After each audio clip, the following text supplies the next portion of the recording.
Hi guys, good afternoon. So narapunta ka na kami sila rin sa atong gamay manok. So, alay mo tulog dito. So nara ang kuan guys, nara ang pinakainahan sa mga manok. Wari ni ang kuan, anak-anak. Oh, nara sila guys.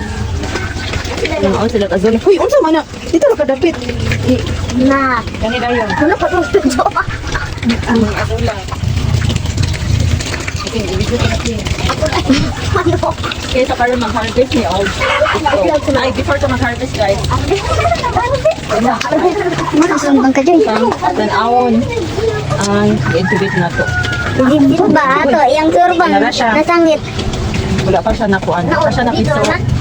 Wala na siya guys. Umagat guys, laki na natin sa Karon mag-harvest ka og mga itlog sa manok. Ako na to kung daghan ba yan itlog. Ako na ni sila.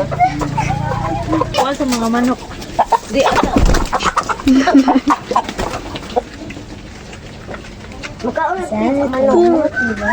Pukul po, may gamay kayo na. Sumao ni ang mga Itilog. itlog sa manok. So dapat daw pag magbutang mo sa egg, kaning pinaka-talinis mang inyong ipailalong. Tapos Kaya mo kayo. na siya pag-plaster sa incubator.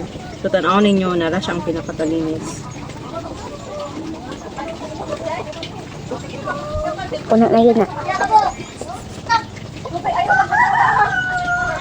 So maano nito nang guys, ang Ang atong lagyan. harvest karot.